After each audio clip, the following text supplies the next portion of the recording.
오후의 시작 함께 하실래요? 안녕하세요. 세상의 모든 정보 아나운서 전주리입니다. 전남 순천에서 일면식도 없던 10대 여학생을 살해한 박대성 사건 다들 알고 계실 텐데요. 이 사건의 수사 보고서가 온라인에 유출돼서 논란이 일고 있습니다. 보고서에는 사건의 경위뿐만 아니라 피해자의 개인정보까지 담긴 것으로 알려져 2차 가해가 우려되는 상황인데요. 어떻게 이런 일이 발생한 걸까요? 경찰은 내부 자료가 유출된 것으로 보고 긴급 내사에 착수했는데요.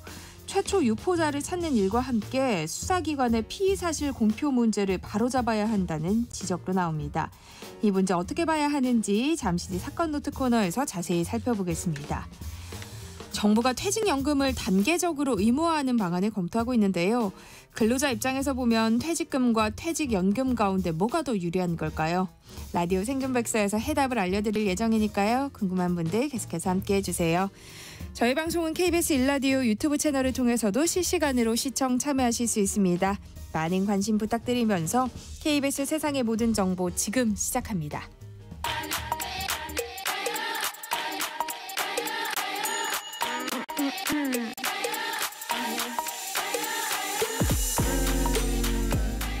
혹시 뉴스 빠뜨리셨나요? 한낮에 전해진 소식들 꼼꼼히 정리해드리겠습니다. 오늘의 뉴스 조현정 시사평론가와 함께합니다. 안녕하세요. 네, 안녕하세요.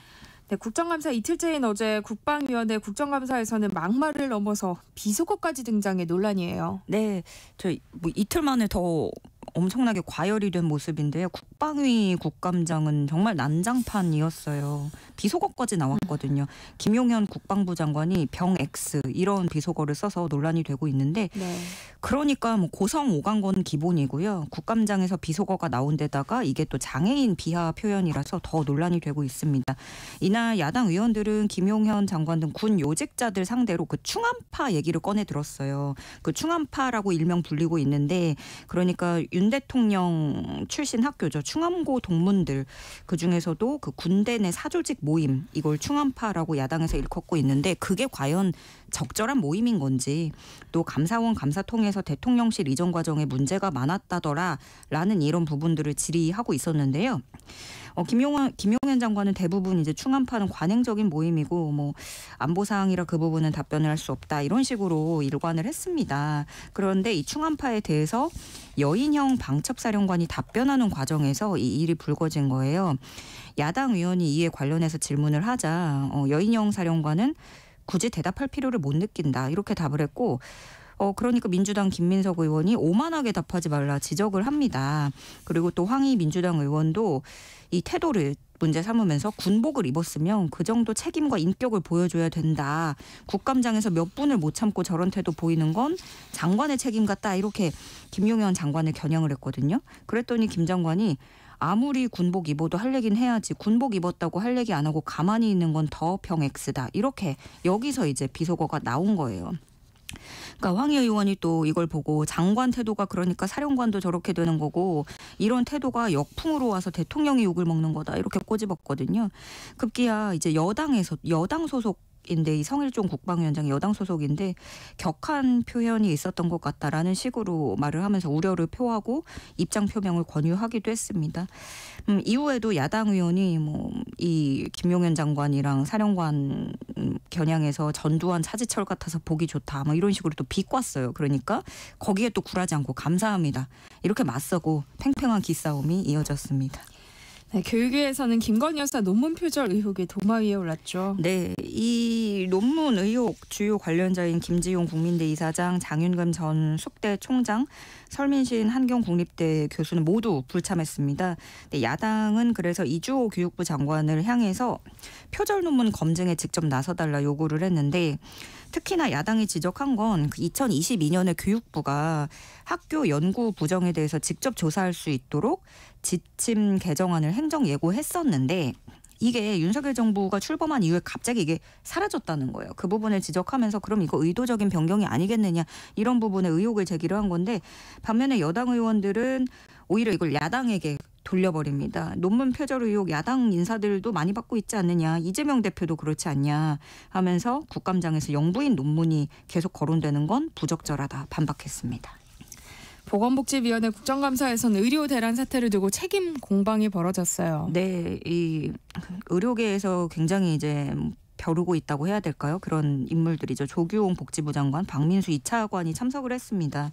그러면서 의료대란과 관련해서 이제 공직에서의 책임을 통감한다 이렇게 밝혔어요. 근데 그러면서도 이제 사퇴를 촉구하는 말에는 즉답을 피하면서 본인들의 거취 표명에는 말을 아꼈습니다. 뭐라고 얘기를 했냐면 공무원은 직분을 맡은 이상 직무에 최선을 다해야 된다고 생각한다. 직위에 있는 한 최선을 다하겠다. 이런 식으로 얘기를 했어요. 지금 상황에 대해서 평가를 한 건 의료인 수가 줄어들었기 때문에 전반적으로 서비스가 감소한 건 사실이지만 우려하는 것만큼의 큰 혼란은 없다. 이런 식으로 지금까지 정부가 되풀이해온 입장을 다시 반복을 했고요. 그렇지만 또 여야 의원들은 물론이고 이날 국감에 또 참고인들이 나왔잖아요. 그 환자 대표들도 나왔는데 굉장히 피해가 심각한 수준이다. 이렇게 목소리를 높였습니다. 그리고 또 조규홍 장관은 정부의 의료개혁이 의료민영화의 수순이 아니냐라는 일각의 그런 지적에 적극적으로 반박을 하기도 했는데 조 장관은 그러니까 이런 걸 의료민영화 하려면 사실은 법률 개정이 필요한데 그거를 할 수도 없고 지금 정부가 하려는 건 지역의료 확충이라는 거 다시 한번 말씀드린다 이렇게 강조를 했습니다.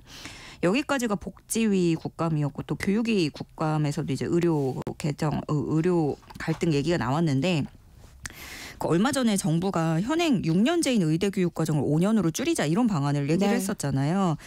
여기에 대해서 이주호 부총리 겸 교육부 장관은 이 상황을 타개하기 위한 방안의 하나였다 이렇게 해명을 했어요. 그러면서 한국의과대학, 의학전문대학원 협회를 비롯해서 의료계 다양한 의견을 수렴했다 이렇게 해명을 했는데 정작 이 협회에서는 우리 정부와 소통한 적 없다 또 이렇게 반박하고 있는 상황입니다. 네, 어제 국민권익위원회를 대상으로 한 국회 정무위 국감은 불과 40분 만에 파행됐어요. 네. 이게 여기서는 이제 그 권익위 부패방지국장이 그 전에 사망을 했던 사건이 있었잖아요. 이와 관련한 게 핵심이었는데 여기에 관련해서 정승윤 부위원장이 본인을 고발했던 야당 의원들을 고소하겠다라는 취지로 발언했던 일. 이것이 국감 테이블에 오른 겁니다. 야당 의원들은 이 얘기를 하면서 그게 사실이었냐라고 물었는데 정승윤 부위원장이 부인하지 않고 맞다고 인정을 한 거예요. 그러니까 야당 의원들 사이에서는 이것도 이런 국회의원들에 대해서 법적 조치를 운운하는 건 부적절하다라면서 항의가 쏟아진 거고요. 야당에서는 그래서 헌법기관인 국회를 겁박하고 위협하는 짓이다 이렇게 비판을 했습니다.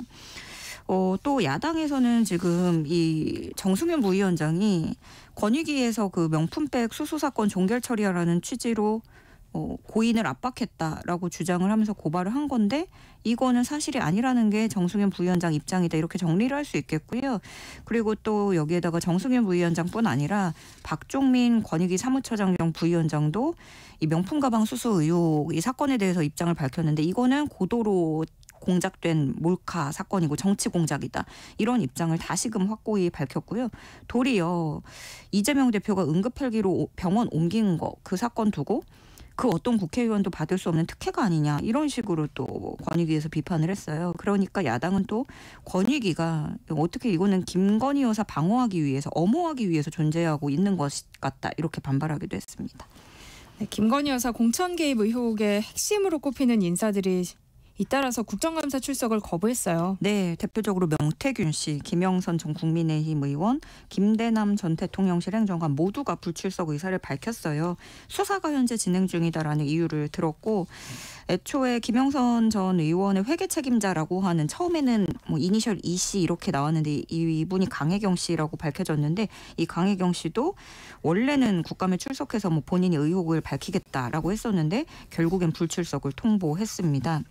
그래서 야당은 이 수사 중인 사안에 대해서 증언은 거부할 수 있겠지만 이런 식으로 출석을 거부할 수 있다는 조항은 없기 때문에 최대한 출석하게 만들 대책을 고민 중이라고 정했고요. 또 이번에 국감에서 민주당은 그 동행 명령권을 적극적으로 사용하겠다라는 쪽으로 방침을 잡았습니다.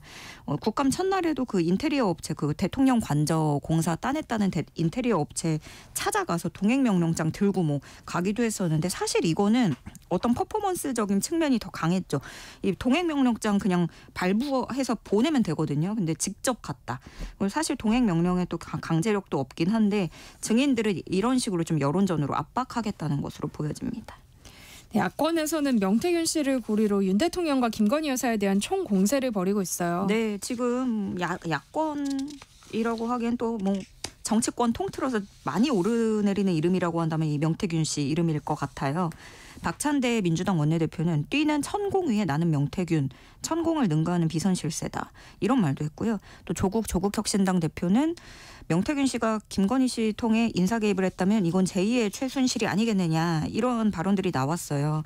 지금 하루하루 계속 후속 보도들이 뭐 새로운 인터뷰, 새로운 녹취, 정황 이런 것들이 쏟아지고 있고 대표적으로 채널A가 계속 명태균 씨하고 인터뷰를 하고 있거든요. 또 이렇게 언론을 통해서 명태균 씨가 입을 열고 있고 그 내용들은 뭐 보면 모두가 대선 전부터 윤석열 후보 자택을 수시로 방문해서 자택 그 내부를 잘 알고 있다. 정치적인 조언을 내가 했다. 김건희 여사가 인수위 참여까지 제안을 했지만 거절했다. 뭐 이런 내용들이에요. 근데 단순히 공천 개입을 넘어서 그 뭐 자금이 오갔다 이런 식으로 공천 거래 정황까지도 새롭게 드러났기 때문에 야당에서는 이거를 뭐 윤 대통령 부부에게는 정치자금법 위반 혐의까지 해서 공천 농담급으로 키울 수 있다라고 판단하는 분위기가 읽혀지고요. 그래서 법사위 국정감사에서도 민주당은 이 명태균 씨 관련 여러 의혹을 빨리 수사하라고 압박하기도 했습니다. 공천 개입 의혹이 대통령실을 비롯한 정치권을 뒤흔들고 있는 가운데 김대남 전 대통령실 행정관의 발언이 추가로 공개되면서 파장이 커지고 있어요. 네, 이번에는 인터넷 언론 뉴스버스가 녹취 공개를 했는데 지난 4월 총선 직후에 이 김대남 전 행정관하고 나눈 통화 내용이에요. 김대남 전 행정관이 이 녹취에서 뭐라고 얘기를 하냐면 십상시 같은 몇 사람이 있다. 여사가 자기보다 어린 애들 같고 쥐었다 폈다 하고 시켜먹고 있고 나이 많은 사람들은 다 그냥 얼굴 마담이야. 이런 식으로 얘기를 해요. 그 십상시라고 하면은 중국 후한 말에 그 권력을 휘두른 옆에서 이제 환관들이 권력을 휘두른 그걸 얘기해서 이제 문고리 얘기를 할 때 십상시 얘기를 하고 또 과거에 그 박근혜 정부 때 국정농단 사태 벌어졌을 때 이른바 정윤회 보고서라고 하는 것에서도 이 십상시가 나와서 되게 널리 알려진 말인데요. 여기서 이제 십상시라는 말이 언급이 됐던 거고 그러니까 요점을 정리하면 김대남 전 행정관은 농단 세력이 있고 여사가 그걸 쥐락펴락하고 허수아비들이 존재한다. 뭐 이런 식으로 얘기를 한 거예요. 구체적인 이름도 나열을 하고 있는데 그 위에 수석 강승규 이런 것도 다 아무것도 아니다라는 발언이 나와요. 여기에 또 추가로 서울의 소리도 김대남 전 행정관이 한동훈 대표 공격하라고 사주한 구체적인 정황을 추가적으로도 공개를 했는데 전당대회 앞두고 김대남 전 행정관이 한동훈 X파일을 만들어달라고 주문을 했다는 겁니다. 그래서 이 서울의 소리 기자는 김 전 행정관 만나서 한동훈 대표 장인 의혹 이런 자료가 담긴 USB를 건넸다. 라고 밝혔는데요. 김대남 전 행정관은 해명을 하기로 USB 건네받은 건 사실이지만 어떤 속칭 말하는 지라시 뭐 이런 그런 썰만 들어있을 거라고 생각을 해서 나는 열어보지도 않았고 대통령실 십상시 발언을 내가 했던 건 승진에서 누락된 데 불만이 생겨서 가볍게 한 말이다 이렇게 해명했습니다. 여당 내에서도 배우를 찾아내고 나아가서는 뭐 김건희 여사를 기소해야 한다는 목소리도 나오고 있던데요. 네, 사실 김건희 리스크가 커질수록 여당이 굉장히 술렁이고 있어요. 이대로 있어도 되겠느냐라는 것이고 특히나 이런 얘기까지 하는 건 보통 친한계인데 지금 친한계의 움직임이 심상치 않습니다. 여기서는 김대남 전 행정관 혼자서 이런 일을 벌리고 생각하고 할 수 있겠느냐라고 의문을 던지고 있는데요. 왜냐하면 또 어떤 게 문제냐면 김대남 전 행정관이 전당대회 때 나경원 후보 캠프에서 활동을 했단 말이에요. 그리고 김대남 전 행정관이 던졌던 말, 그 명태균 씨랑 뭐 이렇게 던졌던 말 그대로 원희룡 후보가 끌고 나와서 의혹을 제기했던 점 이것들을 봤을 때 이 두 후보들하고도 연관성이 있을 수 있겠다. 그러니 그걸 살펴보자라는 주장이 친한계 일부에서 나오는 거고요. 또 김건희 여사 기소를 해야 된다는 분위기도 살짝 읽혀지는데 만약에 이 도이치모터스 주가 조작 사건하고 관련해서 무혐의가 뜬다면 김건희 여사만 또 봐주기로 일관한다라는 역풍이 쏟아질 것이고 그렇게 되면 여론이 휩쓸리니까 특검도 못 막을 거고 야당만 좋은 일 해주는 거 아니냐라는 불만이 일고 있는 겁니다. 반면에 친윤계에서는 그런 것들 모두 지금 친한계에서 뭐 조사하자 이러는 거 다 당력 낭비다라고 일축을 하고 있고요. 그러면서 지금 오히려 한동훈 대표도 똘똘 뭉쳐서 대응할 때다라는 입장을 보이고 있습니다. 네, 대통령실은 명태균 씨에 대한 입장을 내놓으면서 이 명태균 씨와 가까운 건 이준석 개혁신당 의원, 또 김종인 전 국민의힘 비대위원장이라고 선을 그었어요. 네, 그러니까 대통령실에서도 뭐 관련이 없다고 밝혔었고, 대통령실 고위 관계자들 입장을 정리해 보면 윤 대통령하고 명태균 씨는 관계가 없다. 몇몇 정치인들이 데리고 와서 본 적은 있지만 저 사람 조심하라는 주의의 조언이 있었고 우리는 그래서 소통을 끊었다라고 정리를 할 수 있어요. 지금 한 대통령실 관계자는 명태균 씨는 오히려 김종인 전 국민의힘 비대위원장 또 이준석 의원과 가까운 거 아니냐 이렇게 받아쳤고, 또 다른 고위 관계자는 이준석 전 국민의힘 대표가 명태균 씨를 처음 소개했다는 식으로 얘기를 해요.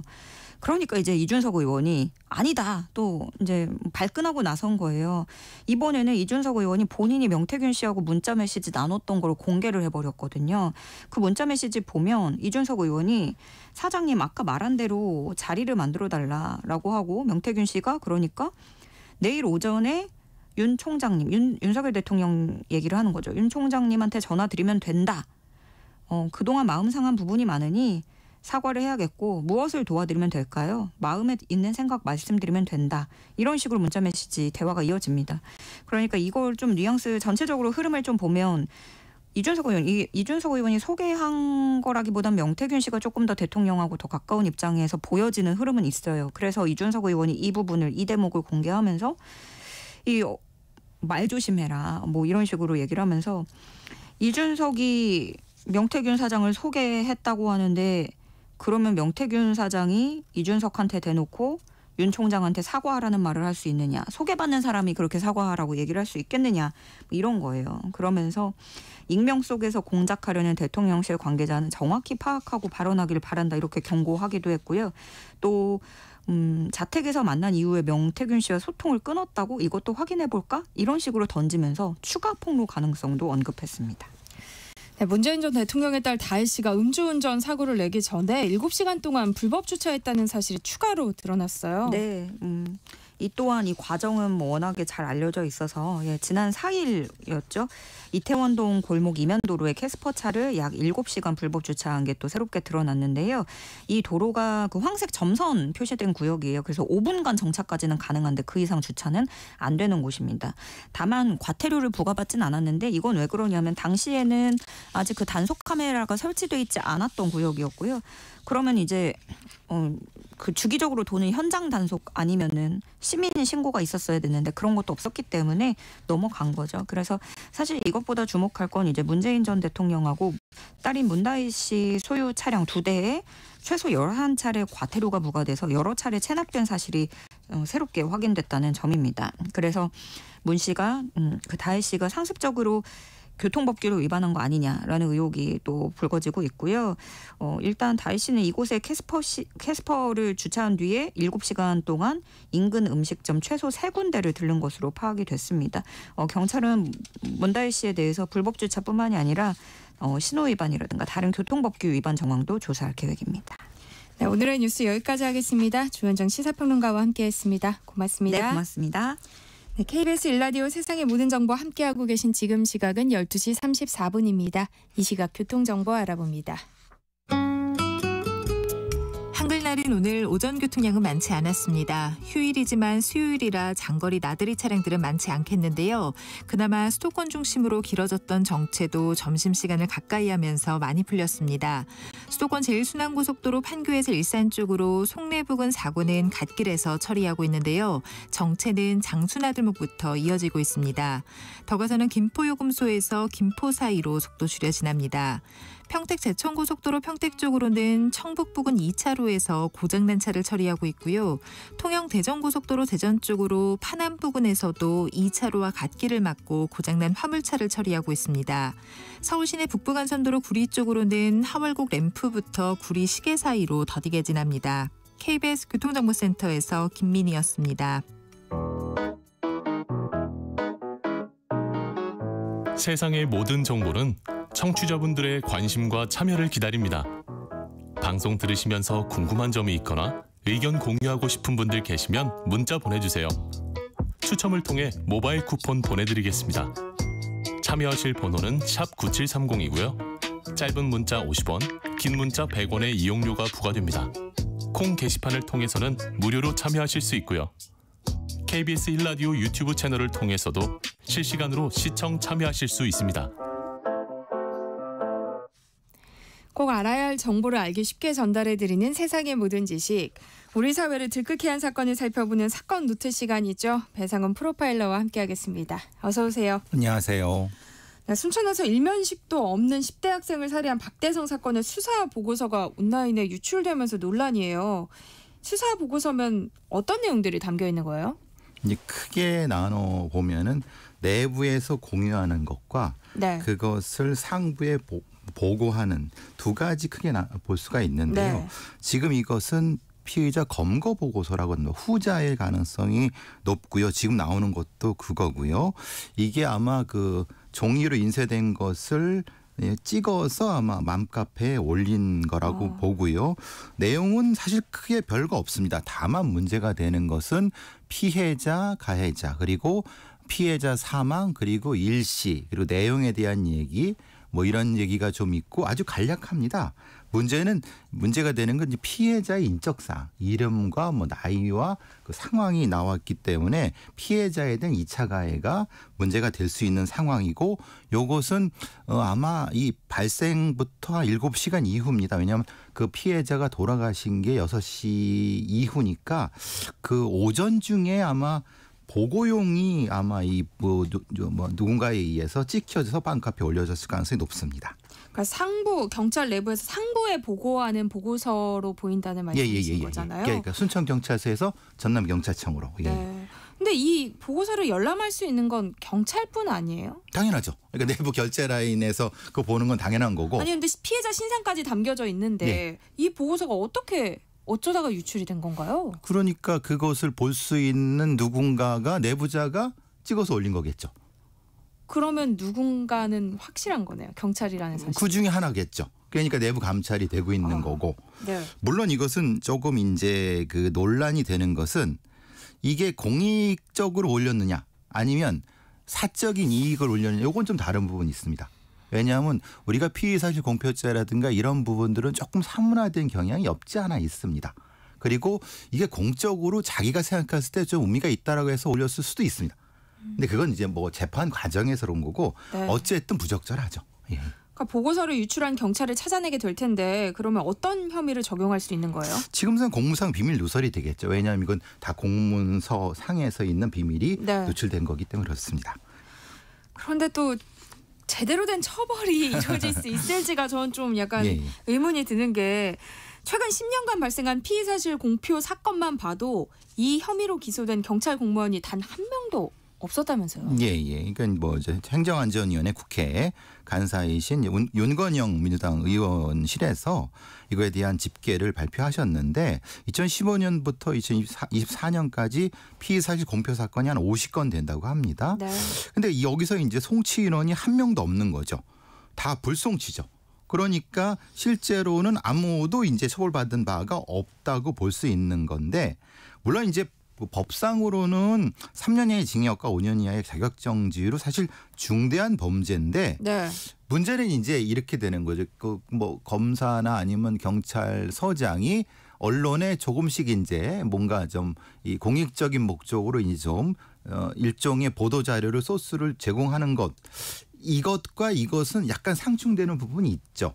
그렇기 때문에 이걸 어떻게 하기 위해서 지난 정권에서도 얘기가 많았던 건데, 네. 그래서 사실 일단 거기 사문화된 정은 맞고 일종의 보도 준칙 같은 걸로 운영하고 있는 상황은 맞습니다. 근데 이거는 어떤 정확한 어떤 직에 있는 경찰서장이나 어떤 그 보도 관련자가 아니라 임으로 유출한 거죠. 이건 좀 다른 문제인 거죠. 그렇죠. 네, 박대성 사건 수사는 계속 진행되고 있는데요. 박대성이 거짓 진술을 한 정황이 드러나고 있어요. 네, 본인이 분명히 소주 4병을 먹고 기억이 안 난다고 했습니다. 네. 블랙아웃이라고 했는데, 그래서 28일 날 실제로 그 가게, 박대성의 가게가 뭐 찜닭집 뭐라고 합니다. 거기를 압수수색을 했는데 분명히 4병이 있었는데 2병은 비워졌는데 2병은 꽉 차 있더라. 그러면 아무리 봐도 2병밖에 안 본 거죠. 네. 그러면 시간상으로 했을 때 실제로는 블랙아웃이 맞느냐? 그러니까 이 소주 4병을 마셔서 기억이 안 난다는 박대성 말은 완전히 거짓말이 아니냐. 이 얘기가 지금 나오는 얘기고 그래서 이제 나온 것이 혹시 계획적인 범행을 하기 위해서 이거를 이렇게 진술을 인위적으로 조작한 것이 아닌가라는 얘기가 나오는 거죠. 그러니까 주치 감형을 노리고 그렇죠. 그럴 가능성이 높다는 거죠. 저희가 지난 시간에서 잠깐 얘기하긴 했지만 주치 감형이 이루어지고 있다는 게 저는 좀 아직도 납득이 되지 않습니다. 비극이죠, 비극. 네. 이제 박대성의 신상 공백 정보가 이제 공개된 이후에 온라인에서는 박대성 목에 이렇게 있는 문신이 좀 화두더라고요. 목에 문신이 있으면 위험한 성향을 가진 것이다. 뭐 이런 분석들이 있던데요. 프로파일러시니까 보시기는 어떤가요? 그래서 저도 여러 우리가 진짜 나쁜 사람들을 저는 훨씬 더 많이 봤지 않습니까? 아주 악질적인. 근데 그 안 한 사람이 더 많아요. 문신을 안 한 사람이. 왜냐하면 네. 아주 교묘하죠. 이게 노출이 되면 자신의 것이 되니까. 그러니까 오히려 이런 거 뭐죠? 수동적 방어성? 그러니까 자기가 좀 뭔가 이렇게 뭔가 진짜 겁을 주려고 하는 형태인데 스스로는 굉장히 작은 거죠. 그러니까 이게 위험한 성향을 문신을 했다 꼭 위험한 성향이라고 하는 건 조금 필요 충분 조건은 아닌 것 같다는 생각이 듭니다. 다만 조금 이제 약간 좀 꺼려지는 건 있습니다. 근데 그게 일반적으로 하면 사실 이게 소수자에 대한 혐오라든가 이렇게 갈 수 있으니까 그건 조심이 돼야 되지 않을까. 제가 많이 뭐 조폭이나 이런 사람들도 실제로 진짜 나쁜 조폭들은 깨끗합니다. 그러니까 그림 그리고 다니는 사람들은 과시하려고 하는 거지 실제로 진짜 나쁜 사람들은 아예 숨기고 다닙니다. 노출이 안 되죠. 그러니까 흉악범죄를 저지른 사람들을 다 모아놓고 보면 오히려 문신이 없는 사람이 더 많다는 그렇죠. 말씀이신 거죠. 그게 상관성이 별로 없다. 예. 근데 박대성의 키도 크지 않고 좀 왜소한 체격이더라고요. 그래서 왜소한 체격을 가진 흉악범들이 앞서서도 좀 여럿 있었던 것 같은데요. 자신이 느끼는 체격적인 열등감이 커져서 범죄로 이어졌다. 뭐 이렇게 볼 수도 있을까요? 그렇게 해석이 될 수 있죠. 왜냐하면 예전에 그 루저 논쟁이 있었지 않습니까? 뭐 키 180 뭐 이런 논쟁도 있었는데 그거는 뭐 사실 뭐 지나가는 얘기고 다른 의미라고 하더라도 아무래도 이제 자신의 어떤 자신의 그 요소 불안한 요소들을 사회적으로 이건 반대되는 걸로 표출할 때는 수동적 공격성이 생기지 않을까라는 그런 어떤 주장들이 있습니다. 네. 이게 완전히 이론적인 건 아닌데 그런 사람들이 있다. 이 정도는 있는 것 같습니다. 다음 사건 살펴보겠습니다. 아이돌 그룹 NCT 출신의 이 테일이 특수 준강간 혐의로 피소가 됐던데요. 특수 준강간 혐의는 준강간죄 뭐 이런 거랑 어떤 차이가 있는 거예요? 좀 복잡하시죠. 일단 네. 강간죄는 명확합니다. 준자가 붙은 경우는 술이나 약물로 정신을 잃게 만들고 잃은 사람을 성범죄 저지른 겁니다. 그래서 네. 앞에 준이라는 걸 붙이는 거고 네. 앞에 특수자가 붙인 경우는 야간에 둘이서 이게 두 가지 요소가 들어갑니다. 아, 두 개 다 성립됐을 두 개 다 하는 경우도 있고 네. 하나만 하는 경우. 그러니까 밤 시간에 해도 특수 강간이 되고 네. 2명 이상 해도 특수 준강간이 굉장히 나쁜 질적으로 굉장히 나쁜 그 범죄입니다. 그러니까 지금 이 경우는 술에 취한 여성을 이태일이라는 사람이 지인 2명하고 성폭행하는 혐의로 서울중앙지검에 불구속 송치가 된 거고요. 네. 실제로는 이제 여러 가지 면에서는 특수 준강간 혐의로 조사를 받은 것은 맞는 것 같습니다. 그러니까 이건 굉장히 중대한 범죄이고 사실 소속사에서도 그래서 이게 이제 일종의 퇴출된 상태인 거죠. 혐의가 인정될 경우에는 처벌 수위가 어느 정도예요? 일반 강간죄보다 훨씬 높습니다. 실제로는 이게 7년 이상의 징역하고 무징역까지 처할 수 있는 굉장히 아시다시피 이제 버인선 사태 아시죠? 네. 그 정준영과 최종훈 그들한테도 적용된 범죄입니다. 굉장히 위험한 범죄입니다. 심지어 테일은 경찰에 입건된 다음 날 라이브 방송으로 팬들과 아무렇지 않게 소통을 이어갔다고 하더라고요. 그래서 반응이 더 안 좋은데요. 이렇게 팬들의 사랑을 받고 있는 아이돌이 성범죄 스캔들에 휘말리는 이유, 교수님 어떻게 보세요? 가장 핵심적인 건 엔터 회사에서 관리가 미흡하다. 왜 꼭 이 회사만 이렇게 많이 되느냐. 다른 두 메이저 쪽은 좀 덜한데 꼭 요거만 그러냐고는 그런 그러니까 팬들의 어떤 주장도 있습니다. 네. 특히 근데 그러면 조금 관리가 좀 부실한 거 아니냐. 그리고 원하면 워낙 그 소녀 팬들이 많고 그렇게 추앙을 받다 보니까 이게 일단 들뜬 어떤 자만시나 이런 것 때문에 그게 더 그렇게 가는 것이 아니냐라는 주장도 있는데 그렇지 않은 아이들도 훨씬 많습니다. 네. 우리나라의 아이돌이라는 게 세계적인 어떤 건데 네. 이건 좀 관리에 부실 문제가 있는 것 같다는 생각도 분명히 듭니다. 본인의 문제도 있지 않겠어요? 본인의 문제도 있죠. 그거를 이제 그게 관리 가장 못한 거죠. 크겠죠. 예, 예. 네. 다음 살펴볼 사건은요. 사건 노트에서 다룬 적이 있었던 이 야탐역 살인 예고글 게시 사건인데요. 경기 성남시 야탐역에서 칼부림하겠다는 이 살인 예고글이 올라온 지 20여일이 지났는데 아직도 용의자 신원을 특정하지 못했어요. 저도 답답합니다. 지난달 18일 날 온라인 커뮤니티에 이제 야탐역에서 살인 예고글이 올라왔는데 네. 흉기를 휘둘리겠다. 그래서 시민들이 불안해하고 거기에 무려 경찰 특공대 포함해서 100명이 넘는 경찰이 배치가 됐습니다. 네. 근데 문제는 아직까지도 못 찾고 있는 거예요. 이게 말이 되느냐 그랬더니 그게 네. 이제 해외 서버를 둔 사이트에 게시가 됐고 그 사이트 자체가 외국에 서버가 있어서 그 협조가 잘 안 되나 봅니다. 그럼 열심히 지금 찾고 있는데 지금 경기 남부청에서는 자기들도 좀 이런 부분에서 열심히 하겠다고 하고 있는데 네. 조금 부족한 건 있는 것 같습니다.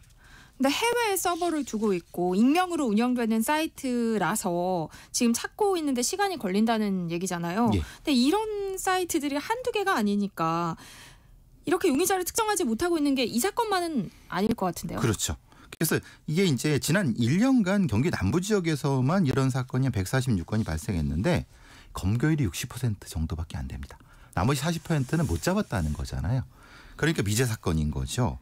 물론 거기에는 텔레그램 영향도 있고 그런데 지금 텔레그램의 그 CEO와 이제 연결해 갖고 뭔가 하겠다고 하는데 부족했던 건 맞는 것 같습니다.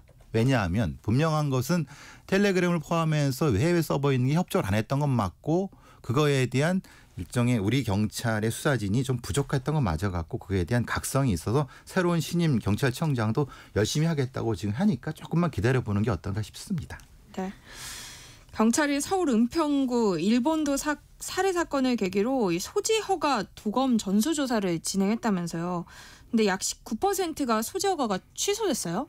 이게 좀 조금 해석하기가 좀 어려운 부분이 있습니다. 왜냐하면 일본도류를 82,000정을 가지고 있습니다. 네. 그런데 문제는 이번에 전수조사라고 해서 했는데 전수를 다 못했습니다. 88% 정도밖에 못했습니다. 네. 나머지는 못한 건데 그중에 19%인 13,000정의 소지 허가를 취소됐는데 문제는 이제 이거 말고 네. 그러니까 여기서 이제 허가 취소된 게 이 이유가 뭐냐면 47%가 분실 도난입니다. 그러면은 지금 실물을 못 본 거네. 그렇죠. 어디가 있는지 알 수 없는 모르는 거네요. 거죠. 그러니까 이런 거 이제 비대면으로 한 겁니다. 그리고 또 그러니까 여기 이렇게 핸드폰으로 이거 네. 찍어서 얼굴하고 같이 보여주세요 했는데 얼굴 찍어주고 아니 칼은 잊어버렸어요. 누가 훔쳐갔어요 하니까 그러세요. 그럼 취소합니다. 이런 식인 거예요. 그럼 그래서 제가 아무리 고민을 어제부터 고민했는데 네. 이건 말이 안 된다. 실제로 실물에 적어도 6,000정 이상은 지금 소지를 파악을 못하고 있는 거예요. 그래서 이거는 조금 더 경찰청이 좀 세밀한 어떤 설명이 필요하다는 생각을 합니다. 나머지는 이런 겁니다. 말하자면 나머지 한 40 몇 퍼센트 정도는 55% 정도는 그 선생님 그거 지금 저기 위험한데 어떻게 하시겠습니까? 그럼 제가 자진해서 포기하겠습니다. 그래서 자진해서 포기한 거고 45%는 3% 정도는 이제 예를 들면 이런 거죠. 정신병력이라든가 전과가 확인돼서 취소된 거고. 그러니까 자진해서 포기한 게 한 45%, 47%는 소재를 모르고 그중에 한 3, 4% 정도는 뭐 정신병력이라든가 전과 이건 당연히 취소돼야 되죠. 그러면 나머지 40%의 소재를 수사를 통해 밝혀야 되는 거 아닌가요? 당연한 거죠. 근데 이렇게 발표만 해놓고 그러니까 이게 이 경찰에서의 좀 한 게 조금 한 번 더 나가야 되지 않냐는 생각이 들어서 조금 걱정스러운 부분도 있습니다. 이 부분에서는. 이렇게 사진을 찍어서 없어져서 없습니다. 이렇게 하고 끝나는 거를 전수조사했다고 말할 수 있나요? 그러니까 아니죠. 그러니까 그래서 저도 답답하다는 겁니다. 이게 저 앵커께서도 지금 사실 어이가 없어서 웃으시는데 저도 어이가 없었습니다. 이 발표 뒤에 발표를 이걸 어떻게 해석해야 되냐고 좀 답답했던 게 그러면 이제 이렇게 질문해야죠. 그러면 그 경찰청에서는 분실과 도난에서 이 취소된 것에 대한 실물 확인을 향후에 어떻게 할 겁니까라고 계획을 얘기를 해야 되는데 그 얘기는 없이 그냥 이걸로 끝이다고 하니까 그러면은 지금 우리가 논란이 있는 게 뭡니까? 일본도의 소지자 그 사람이 정신적으로 문제가 있었고 어떤 지나가는 아무 죄도 없는 가장을 찔러서 살해를 했는데 그 칼이 돌아다니다가 어디에 이용됐다고 하면은 그건 누가 책임을 지죠? 그런 자격이 없는 사람에게 그냥 줄 수도 있는 거고 어딘가 팔았을 수도 있는 거고. 그래서 지금 그 MBC인가요, KBS인가요? KBS 거랍니다. 이게 실제로 이제 일종의 함정을 해본 겁니다. 자기가 이제 이 사람을 가장해서 이거 살 수 있냐라고 그 사이트에서 물었더니 아무 제약 조건 없이 그냥 판다는 겁니다. 그러니까 거기는 구멍이 뚫려 있는 거죠. 그러니까 이렇게 될 수 있는 거죠. 사실 분실하고 도난됐다고 하고 팔아먹었을 수 있는 겁니다. 이 상황이. 이 상황에 대한 설명이 좀 필요하지 않을까라는 생각을 좀 해서 좀 걱정스럽습니다. 보강 수사가 필요하겠네요. 확인이 필요한데 문제는 지난번에 말씀드린 것처럼 이게 생활질서계에서 하는데 인력이 없습니다. 인력이 없어갖고 이거를 수산할 수 있을까라는 걱정 분명히 듭니다. 사건 노트 오늘 여기까지 듣도록 하겠습니다. 배상원 프로파일러와 함께했습니다. 고맙습니다. 감사합니다. KBS 세상의 모든 정보 1부 순서는 여기서 마무리하겠습니다. 이어지는 2부에서는요. 일터에서 나를 지키는 법을 알려드리는 시간이죠. 직장인을 위한 라디오 생존백서 그리고 강 PD의 체험 삶의 현장 코너 기다리고 있으니까요. 계속해서 많은 청취 부탁드립니다. 이승환의 덩크슛 듣고 저는 2부에 다시 돌아올게요. 정성을 다하는 국민의 방송 KBS가 한시를 알려드립니다. AM 711kHz, FM 97.3MHz, KBS 1라디오입니다. HLKA.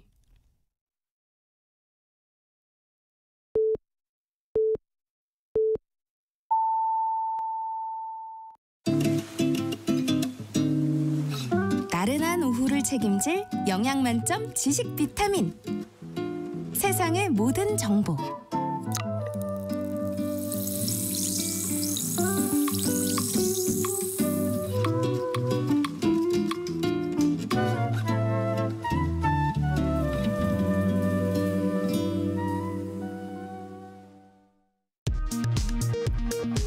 이 시각 라디오 정보센터 뉴스입니다. 북한이 오늘부터 우리 측과 연결되는 도로와 철도를 완전히 끊고 요새화 공사를 진행하겠다고 선언했습니다. 북한군은 이번 조치를 한미의 군사적 위협 때문이라고 주장했습니다. 우리나라가 세계 3대 채권 지수인 세계 국채지수 편입에 성공했습니다. 정부는 우리 경제에 견고한 기초 여건이 확인됐다며 안정적인 재정 운용이 가능할 것으로 전망했습니다. 폭염이 계속됐던 지난달 냉방용 전기 수요 증가로 국내 최대 전력 수요가 역대 9월 중 최대치를 경신한 것으로 나타났습니다. 일반 가정의 9월분 전기요금 부담은 예년보다 커질 것으로 예상됩니다. 레바논 무장정파 헤즈볼라가 이스라엘 측과 조건 없는 휴전 협상에 나설 뜻이 있음을 시사했습니다. 지금까지 라디오 정보센터 뉴스 정한나였습니다.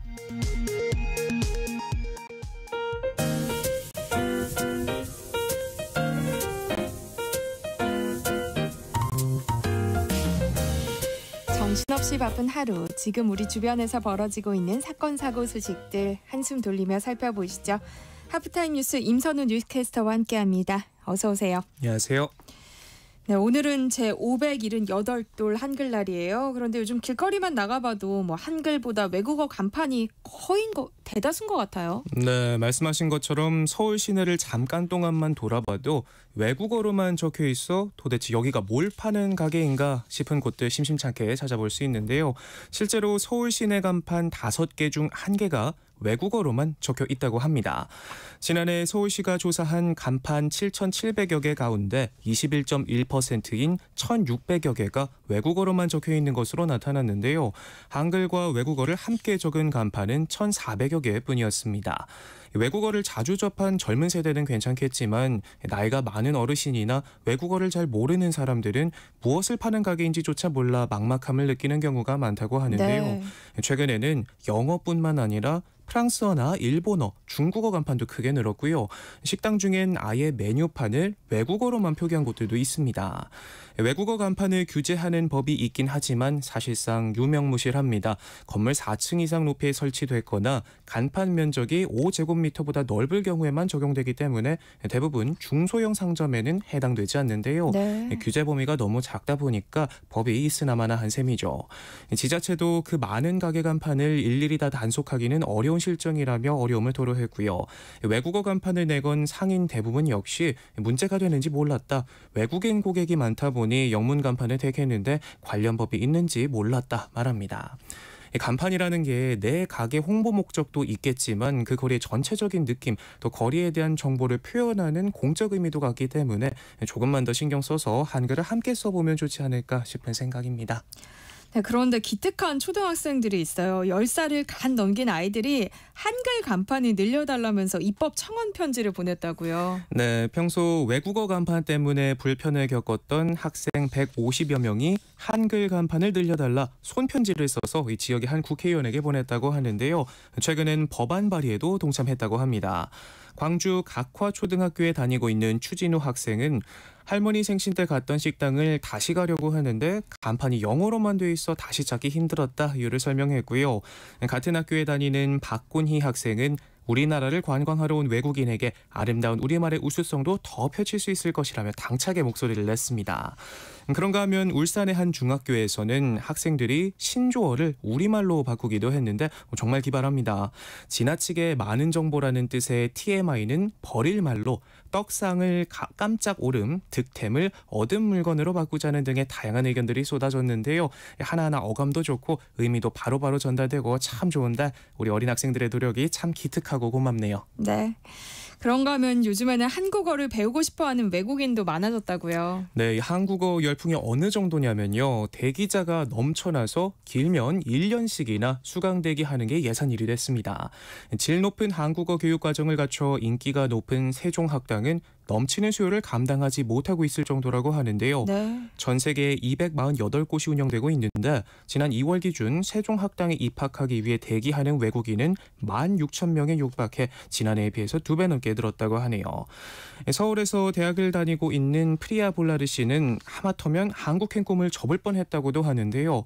한국대학 학부과정 입학에 필요한 한국어 능력 시험 톡픽 3급 시험을 준비하기 위해 첸나이 세종학당에 다닐 계획이었는데 넘치는 대기자로 등록조차 하지 못해 결국 온라인 강의를 들으면서 독학하는 수밖에 없었다고 합니다. 그런데 참 안타깝게도 이렇게 수요는 폭발적으로 늘고 있는데 한글을 배울 수 있는 재외 한글 학교는 200곳 넘게 줄었다고 하는데요. 코로나19 당시 경영난을 겪은 이후 회복하지 못하고 있기 때문이라고 합니다. 2019년부터 2021년까지 3년 동안 210곳이 휴교하거나 폐교한 것으로 알려졌는데 미국을 예로 들면 한글 학교를 한인 교회에서 운영하는 사례가 많아 규모가 영세하다 보니 한번 문을 닫으면 다시 열기가 어렵다고 하네요.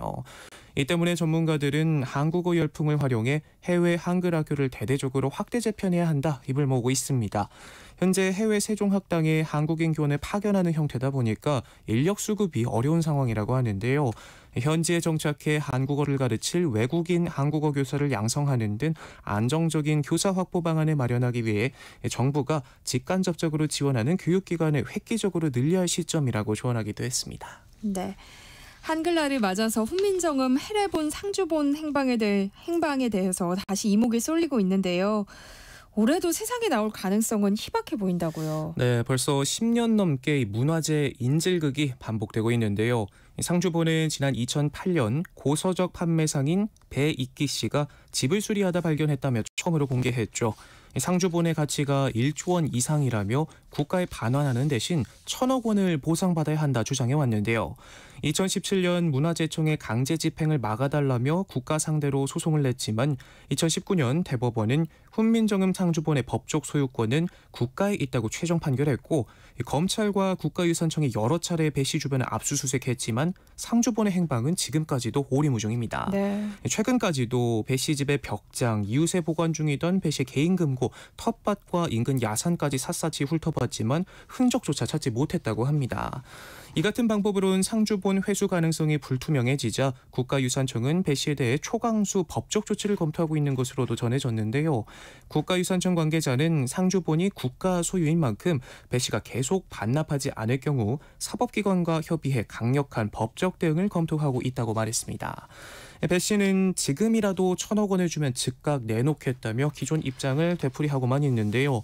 수십 년 동안 소장한 상주본이 잘 보관되고 있느냐는 질문은 국가가 보관해야 하는 국보급 문화재를 개인이 보관하는 데 관리가 잘 되겠냐고 답했다고 하는데 17년째 행방이 묘연한 훈민정음 해례본 상주본은 언제쯤 세상에 공개될 수 있을까 싶네요.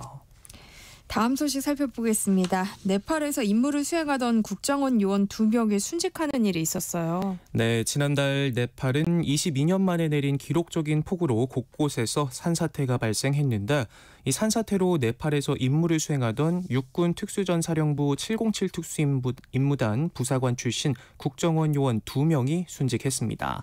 이들과 함께 임무를 수행하던 공작관은 사고 발생 당시 다른 곳에 있어 변을 피했다고 하는데요. 순직한 요원 2명의 장례식은 최근 경기도의 한 대학병원 장례식장에서 진행됐습니다. 국정원 청사엔 순직 요원들을 기리는 조형물 이름 없는 별이 있는데요. 국정원의 임무 특성상 이름이나 직책 없이 은색 별로만 새겨진다고 합니다. 네. 조형물엔 소리 없이 별로 남은 그대들의 길을 쫓아 조국을 지키는데 헌신하리라라는 국정원의 다짐이 쓰여 있다고 하는데 국정원은 정확한 사망 경위와 순직 예우 여부 등에 관해선 국정원 규정에 따라 인사사항을 확인해 줄 수 없다고 밝혔습니다. 지난 8월이었죠. 19명의 사상자가 발생한 부천 호텔 화재가 결국 인재로 드러났어요. 네, 참 안타까운 소식인데요. 이 방화문을 닫아놓지 않아 불이 빠르게 번졌고 호텔 직원이 화재 경보기를 꺼버린 탓에 대피를 위한 골든타임도 놓쳤다고 합니다. 먼저 화재의 원인은 낡은 에어컨이었습니다. 불은 810호 객실에서 시작됐는데요. 에어컨 수리기사가 전선이 낡았다며 여러 번 위험하다고 지적했는데도 불구하고 영업에 지장이 갈까 우려가 돼 전선을 바꾸지 않았다고 합니다. 네.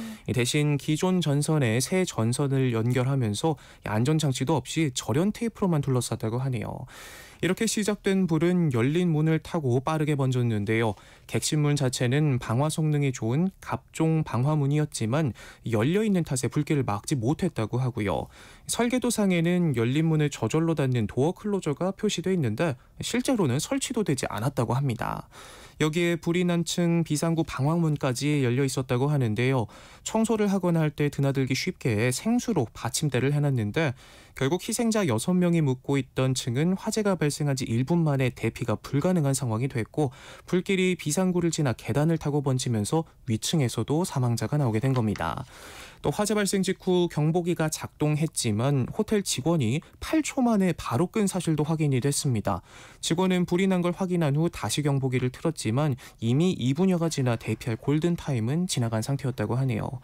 경보기를 작동을 멈췄던 직원은 예전에 화재 경보기가 잘못 울려 투숙객들의 항의를 받은 적이 있다면서 비상벨이 울리면 일단 끄고 실제 화재인지 확인 후 다시 켜는 것으로 내부 방침이 정해져 있었다라고 주장했는데요.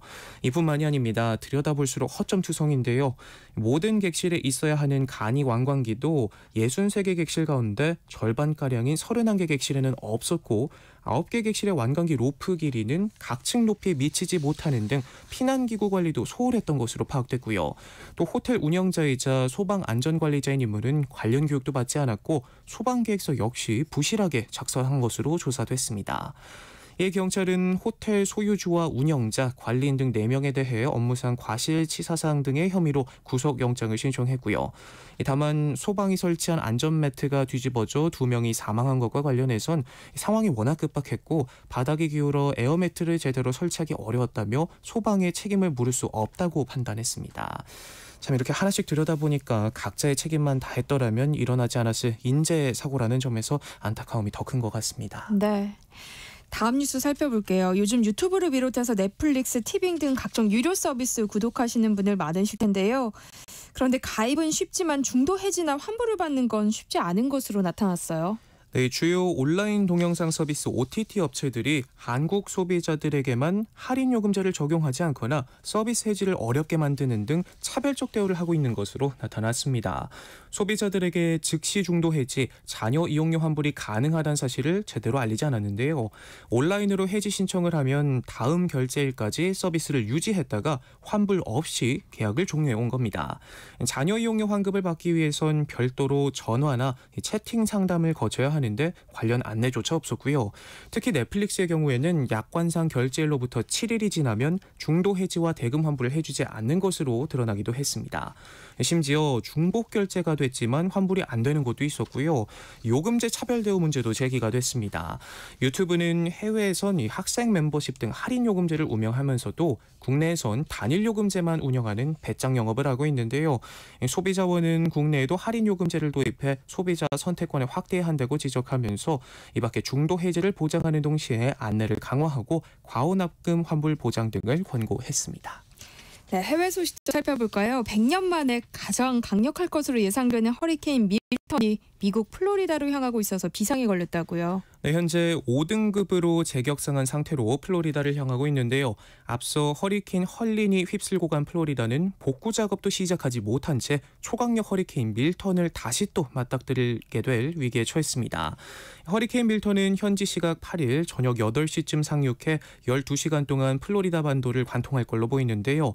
예상 강우량도 최대 300mm에 달하고 최악의 경우 236조 원의 피해를 몰고 올 거란 전망까지 나오는데 2주 전 허리케인 헐린이 남긴 피해의 10배가 넘습니다. 네. 이 때문에 플로리다와 조지아주엔 비상사태가 선포됐고 허리케인 경로에는 대피령이 내졌습니다. 다만 고속도로는 꽉 막혔고 일부 주유소는 연료가 바닥나고 있어 대피도 쉽지 않은 상황이라고 합니다. 이에 바이든 대통령은 민간 항공사와 다른 회사에도 주민 대피를 돕도록 요청했고요. 밀턴에 대비하기 위해 독일과 앙골라 순방 계획도 연기했습니다. 백악관이 군 병력까지 투입하며 허리케인 대응에 촉각을 곤두세우고 있지만 허리케인 헐린에 이어 더 강력한 밀턴이 상륙을 앞두면서 대선 변수가 될 것이란 전망도 나오고 있습니다. 네, 하프타임 뉴스 임선훈 뉴스캐스터와 함께했습니다. 고맙습니다. 고맙습니다. 내일 점심 메뉴 추천. 귀로 듣는 푸짐한 지식 한 상 어떠세요? 세상의 모든 정보. 아나운서 전주리입니다. 일터에서 억울한 일은 없어야겠죠. 알아두면 도움이 되는 노동법 이야기, 직장인을 위한 라디오 생존 백서, 소나무 노동법률사무소 김효신 노무사와 함께합니다. 어서 오세요. 네, 안녕하세요. 오늘은 어떤 주제로 이야기 나눠볼까요? 네, 퇴직연금이 도입된 지 20년 정도 지났거든요. 근데 가입률이 여전히 20%에 머물러 있습니다. 그다음에 또 제일 중요한 게 이제 이 수익률일 텐데요. 네. 지난 5년간 수익률이 연평균 2.3%에 불과해서 국민연금 연평균 수익률이 7.6%에도 훨씬 못 미치고 있는 수준이거든요.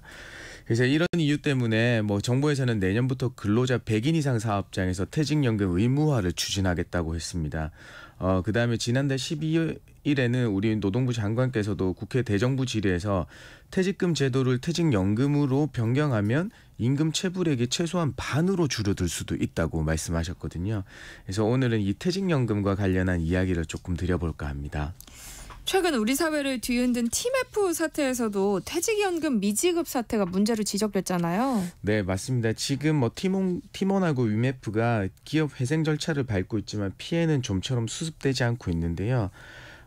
이렇게 되니까 TMF 직원들의 임금 체불 피해도 가시화되고 있는 시점입니다. 네. 노동부에 따르면 이 큐텐그룹 계열사의 임금 체불은 모두 400여 건 정도가 접수됐고요. 그중 대부분이 퇴직금 관련 문제인 걸로 보도되고 있습니다.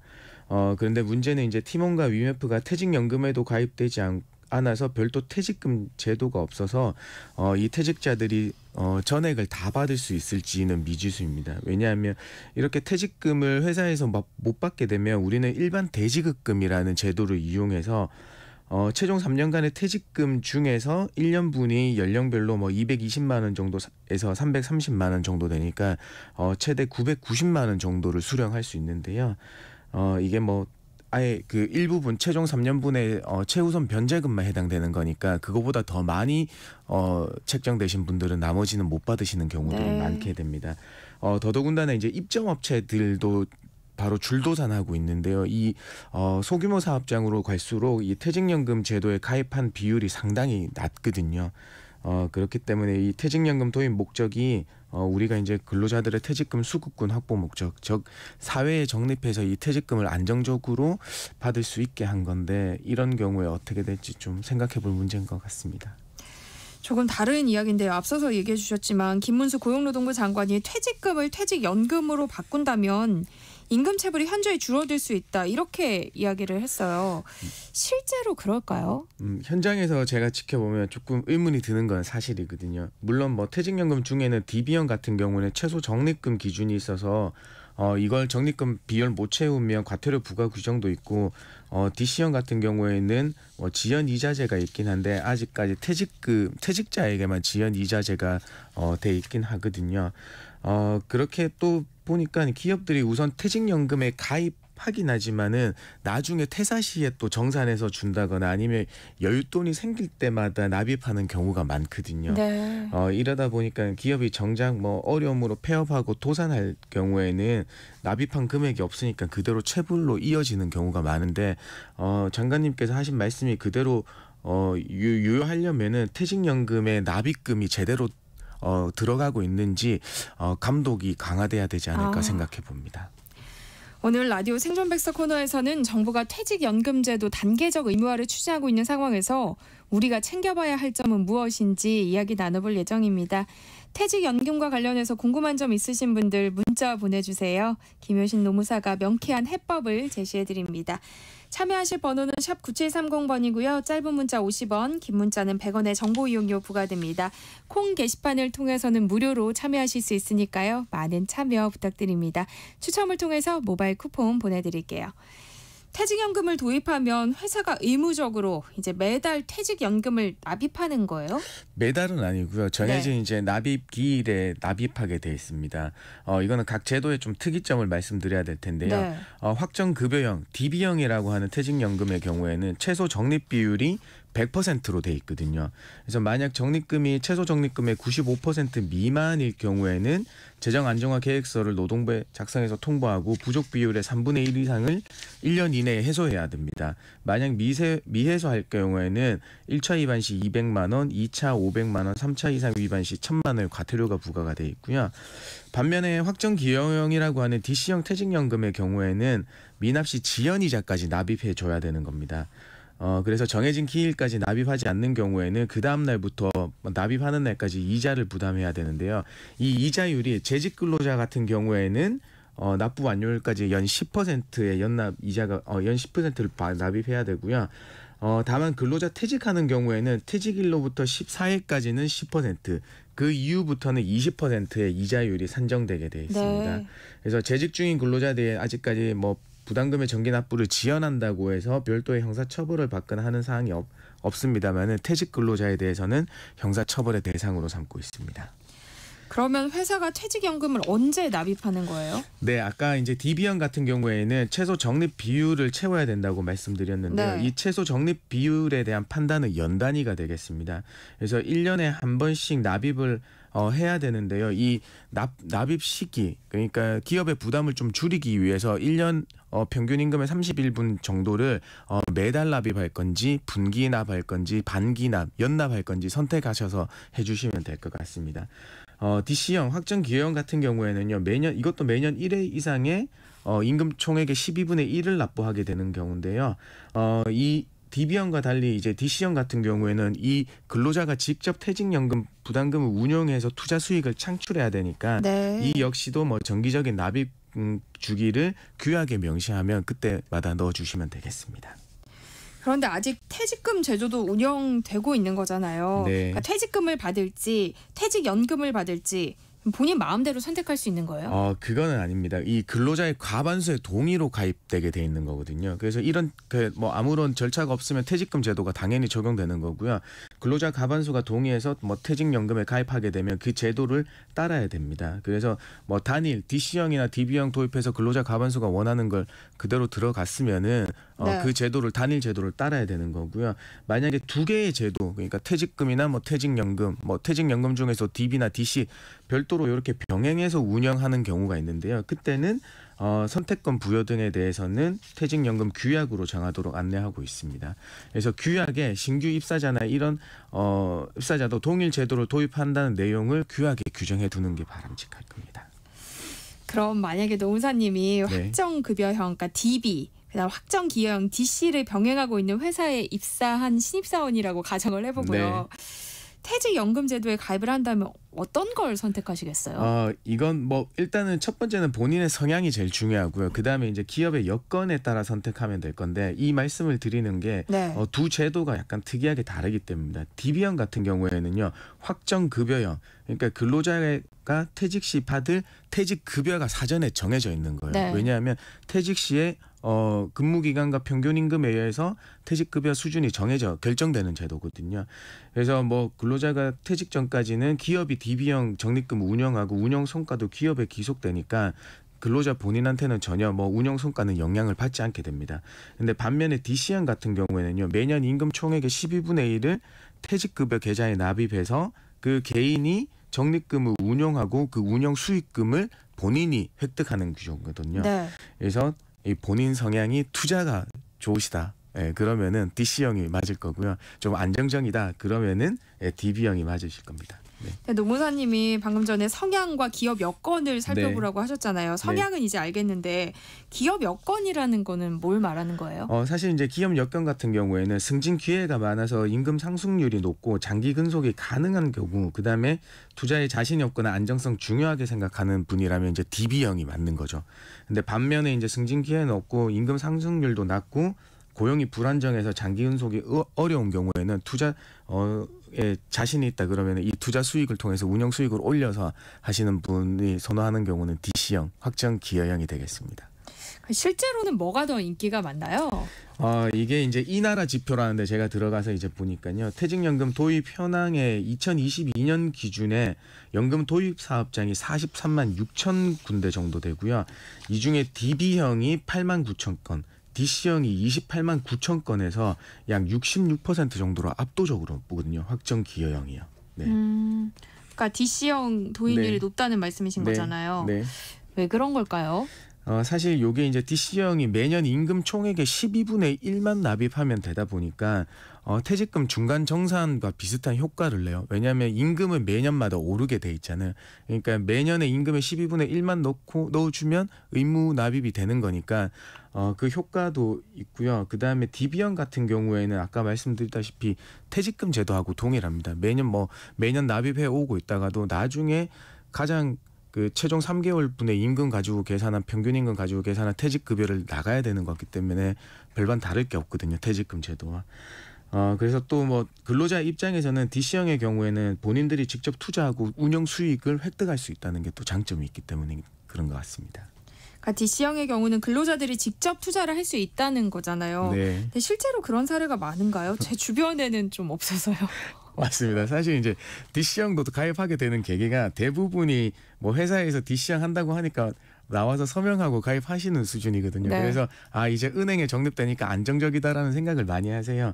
그러니까 그냥 넣어놓고 안 하시죠. 네. 그러니까 안 하시니까 작년 7월부터 이제 디폴트 옵션이라고 하는 사전 지정 운영 제도를 시행하고 있게 됩니다. 네. 그러니까 사전 지정 운영 제도가 운영되고 있다는 거잖아요. 네. 그럼 근로자가 사전에 뭐 어떤 걸 정해둔다는 거예요? DC형의 경우에는 투자 수익률이 매우 중요하죠. 그래서 그쵸. 대부분의 이제 투자 손실 막기 위해서 주로 원리금 보장 상품에 가입해서 별도 운영 지시가 없으면 가입 시 그대로 유지되면서 아주 운영 수익이 아까 말씀드린 2%에 대한 저조한 수익률을 보였어요. 네. 그런데 지금 이제 퇴직연금 사업자에게 초저위험 하나를 비롯해서 저위험, 중위험, 고위험에 각각 2, 3개 등의 최대 10개 상품을 구성해서 고용노동부의 승인을 받고 근로자가 이 중 하나를 선택하게 만드는 또 돼 있습니다.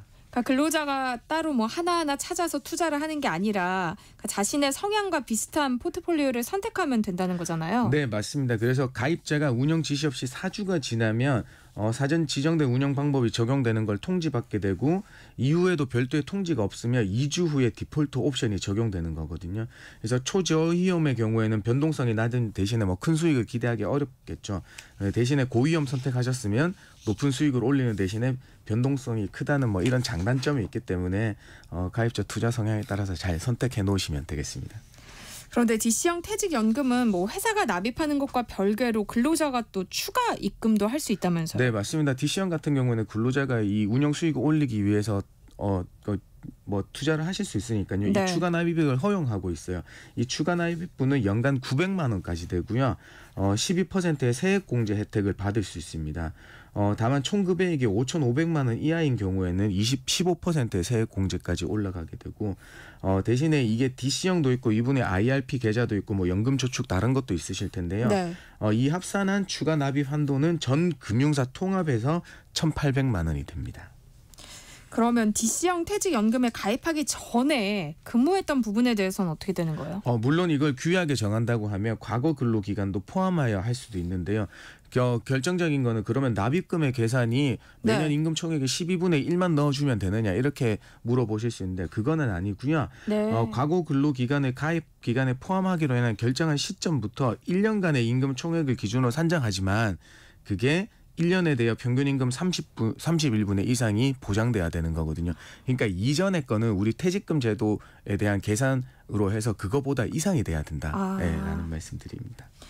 퇴직금의 경우 목돈이 필요할 때 이제 중간 정산을 할 수 있는 걸로 알고 있는데요. 네. 퇴직연금 제도도 그렇게 할 수 있어요? 퇴직연금 제도 중에 이제 중도 인출이 가능한 거는 DC형 제도뿐이고요. 이때 법정 요건은 뭐 퇴직금 제도와 크게 다르진 않는데요. 뭐 주택구입, 전세금 마련 경우에 대해 허용되게 되어 있습니다. 퇴직금 제도에서는요, 임금 피크제나 근로시간 단축에 의한 경우에는 중간 정산이 가능했지만 DC형에서는 중도 인출이 안 된다라는 점 말씀드리겠습니다. 네. 그럼 퇴직연금 제도는 근로자만 가입할 수 있는 거예요? 법인 대표를 포함해서 임원들도 좀 퇴직연금에 가입할 수 있는 거예요? 사실 이제 이 퇴직급여보장법이 우리 근로기준법상의 근로자를 준용하고 있기 때문에 임원은 원칙적으로 적용 대상이 아닌데요. 네. 예외적으로 퇴직연금 규약에 우리 근로자와 같이 임원도 대상임을 규정하면 같이 들어갈 수 있습니다. 그런데 나중에 이제 퇴직금에 대해서 압류 금지 조치를 할 수 있는데요. 이 근로자에 대한 보호 규정은 적용 못 받게 되는 것이죠. 네.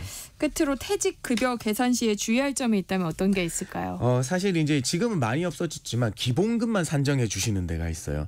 근데 이 기본금만 산정해서는 안 되는데요. 만약에 급여에서 기본급, 식대, 차량 유지비 이렇게 구성됐으면 뭐 식대가 정말 별도로 복리후생으로 지급되지 않는 이상 이것까지 다 포함해서 넣어주셔야 된다. 그다음에 연차 미사용 수당이 있는데요. 이 DC형 확정기여형 퇴직연금에서는 이 연차 미사용 수당을 전액을 다 넣어서 계산해 주셔야 되는 반면에 네. DB나 DC형에서는요. 전년도 미사용에 대한 수당의 12분의 3만 들어가고 퇴사할 때 이제 못 쓴 거에 대해서 받는 네. 수당이 있는데요. 그거는 포함되지 않습니다. 요게 큰 차이점입니다. 그렇네요. 네. 네, 오늘은 퇴직연금 제도를 둘러싼 궁금증, 근로자 입장에서 퇴직금과 퇴직연금 중에서 무엇을 선택하는 게 더 유리한지 이야기 나눠봤습니다. 관련해서 궁금한 점 있으신 분들 계속해서 문자 보내주세요. 김효신 노무사가 상담해드리겠습니다. 노래 한 곡 듣고 올게요. 오늘 같은 날씨에 딱 어울리는 노래네요. 김광석의 바람이 불어오는 곳. 나가는 동안 여러분들이 보내주신 문자 함께 살펴보겠습니다. 콩으로 신우희 님이요. 퇴직연금을 회사에서 제때 입금을 안 하면 어떻게 되는 건가요? 알아서 적립되고 있는 줄 알았는데 제때 넣지 않아서 나중에 못 받는 일이 생길까 걱정이 됩니다 하셨어요. 네, 뭐 이게 퇴직연금 제도 유형에 따라서 조금 다른데요. 그 확정급여형 DB형 같은 경우에는 이제 최소 적립 비율을 지켜 100%를 넣어주셔야 되는데 이 100% 미만으로 돼 있을 때는 그 지급 계획서를 제출해야 되고 그 지급 계획서의 부족금의 3분의 1을 먼저 넣어야 되는데 이것을 채우지 못했을 경우에는 과태료 조항이 있긴 합니다. 그런데 네. DC형 같은 경우에는 과태료는 없고 지연이자제가 있습니다. 재직자 중이시니까 우리가 정기 납입일에 안 넣었다고 하면 그게 다 정기 납입일 기준으로 다 넣는 날까지의 연 10% 이자를 받으실 수 있습니다. 또 콩으로 이완행님이요. 퇴직연금에 가입하게 되면 그 시점부터 퇴직연금에 납입이 되는 건가요? 그럼 그 전에 쌓였던 퇴직금은 어떻게 되는 건가요? 하셨어요. 이것도 퇴직연금 규약으로 두 가지 중에 하나를 선택해서 넣으실 수 있어요. 하나는 퇴직연금에 이제 과거 부분까지 포함해서 산정해서 다 넣어주겠다고 하거나 아니면 이거는 퇴직연금 가입 시점부터 이 퇴직연금으로 계산하고 그 이전 거는 기존에 있던 퇴직금 제도로 계산해서 나중에 퇴직 시에 받겠다고 정해놓을 수도 있습니다. 네. 그 본인이 정하는 건가요? 회사가 정해주는 아니요, 거예요? 이제 퇴직연금 규약을 보고 근로자 가반수의 동의로 도입되는 거거든요. 그래서 그때 이제 퇴직연금 규약을 조금 잘 살펴보셔야 될 것 같아요. 네. 9690님이요. 퇴직연금 제도가 도입되어도 중도 인출이 가능하다고 하셨는데요. 어떤 상황에 가능한지 다시 한번 말씀 부탁드립니다. 하셨어요. 네, 요거는 이제 퇴직금 제도 중에서 아까 말씀드린 근로시간 단축이나 임금 피크제로 급여 수준이 낮아지는 경우는 포함 안 되고 무주택자가 주택을 구입하거나 전세금을 내야 될 경우, 그다음에 본인이나 배우자 또는 그 근로자가 부양해야 될 가족이 6개월 이상 요양이 필요할 경우에 그 병원비로 연봉의 12.5%를 초과할 경우에 중간정산을 신청해서 받으실 수 있고요. 그다음에 본인의 파산이나 개인 회생이 절차가 개시됐을 경우에는 중간정산을 중도 인출을 받으실 수 있습니다. 직장인을 위한 라디오 생존백서 오늘은 여기까지 하겠습니다. 소나무 노동법률사무소 김효신 노무사와 함께했습니다. 고맙습니다. 네, 감사합니다.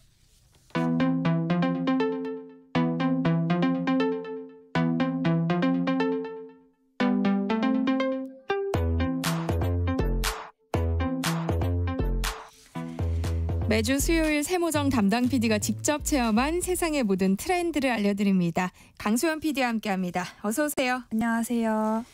요즘 세대의 결혼 준비편을 끝으로 신혼여행을 갔다가 2주 전에 돌아왔어요. 잘 다녀왔나요? 네, 덕분에 잘 다녀왔습니다. 축하해 주셔서 감사합니다. 네. 신혼여행도 좀 특이하게 다녀왔다면서요? 네, 보통 신혼여행을 좀 편하게 가야 한다고 말씀들을 많이 하시더라고요. 그래서 보통 많이 가는 데가 뭐 발리나 하와이, 괌 이런 휴양지인데 네. 사실 제가 휴양지 여행을 그렇게 즐기는 편이 아니에요. 그래서 신혼여행지를 고르면서 좀 남편들 사람이랑 의견 조율을 좀 했는데 남편은 미국 그중에서도 서부 쪽을 가고 싶어 했어요. 근데 저는 항상 늘 뉴욕을 로망처럼 가보고 싶기도 했고 네. 또 미국에 가는 김에 제 버킷리스트 중에 미국 로드트립 하기가 있었어요. 이게 좀 말만 들어도 쉽게 도전하기는 힘들 것 같잖아요. 그래서 인생을 살면서 언젠가 한 번은 해보고 싶었는데 그게 신혼여행이 되어도 좋을 것 같다 이런 생각을 했고 그래서 제안을 했는데 흔쾌히 서로의 의견에 동의를 해줘서 저희는 미국 로드트립 여행을 다녀왔습니다. 와, 버킷리스트였던 로드트립을 신혼여행으로 갔다 온 거예요? 그러니까 로드트립이라고 하면 자동차로 하는 여행을 말하는 거죠? 네, 맞습니다. 자동차 장거리 여행을 뜻하는데요. 미국이 땅이 넓기 때문에 미국에서 로드트립을 하는 분들이 많아요. 저희는 뉴욕으로 들어가서 차로 LA까지 이렇게 쭉 횡단을 했는데 뉴욕, 필라델피아, 피츠버그, 콜럼버스, 라피에트, 시카고, 덴버, 라스베가스, 로스앤젤레스 이렇게 총 9개의 도시를 거쳤습니다. 이게 근데 이렇게 말로 들으면 되게 많아 보이는데 사실 시간이 좀 쪼들려서 한 곳에서 오래 있지는 못했어요. 근데 계산을 해보면 대충 5,000km 정도 운전을 했더라고요.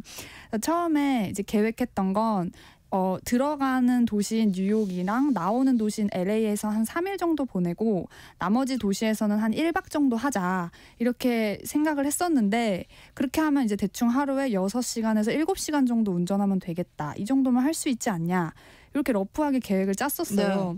근데 이제 막상 하다 보니까 시간에 쫓겨서 어떤 도시는 하루를 채 못 보낸 도시도 있고 또 어떤 도시에서는 뭐 이틀을 묵게 되고 이렇기도 하더라고요. 그래서 좀 여행을 예측할 수 없는 것 계획대로 모든 일정이 흘러가지 않는 것, 뭐 이게 로드트립의 매력이자 또 한편 가장 어려운 지점인 것 같습니다. 네, 제 주변에 신혼여행으로 로드트립을 다녔다는 사람은 강 PD가 처음이거든요. 네. 근데 갔다 오니까 왜 그런지 알 것 같습니다. 조금 힘들었어요. 아니 그래도 우리 좋은 얘기부터 해보자고요. 네. 뭐가 제일 좋았어요? 일단 미국이란 나라가 정말 넓다는 걸 체감할 수 있었어요. 이게 몇 시간 떨어진 도시인데도 그 도시만의 특색이 있고 분위기가 너무 다르더라고요. 그래서 그 다양한 도시들을 이제 보통 미국 여행 가면 한 군데를 찍고 뭐 가가지고 거기만 돌아보기도 좀 바쁜데 네. 저희는 어쨌든 다양한 도시들을 한 여행에서 체험할 수 있었고 그게 가장 큰 장점이었다고 생각하고요. 예를 들어 뉴욕과 필라델피아는 차로 한 2시간 정도밖에 안 걸렸는데 도시 분위기가 너무 달라지는 거예요. 네. 그래서 좀 깜짝 놀랐어요, 사실. 뉴욕은 관광객도 훨씬 많고 생각보다 이제 건물들이 되게 현대식이었는데 비해서 필라델피아 그 다운타운에 딱 들어서는 순간 건물들이 이렇게 하늘로 솟구쳐 있는데 굉장히 오래된 건물인 걸 이제 한눈에 알아볼 수 있을 정도로 너무 아름답고 예뻤습니다. 다 네. 큼직큼직하고. 그래서 이번에 알게 된 사실인데 이게 필라델피아가 역사가 굉장히 오래된 도시고 1790년도부터 1800년대까지 미국 최초의 수도였어서 그때 그런 건물들이 되게 많이 세워졌다고 네. 해요. 200년이 넘은 오래된 건축물들이 가득가득해서 굉장히 뭐 인상 깊었습니다. 그리고 또 좋았던 건 이게 계획을 할 수 없는 여행이다 보니까 즉흥적으로 다양한 체험을 하고 또 사람들을 만날 수 있었던 것도 장점이었는데요.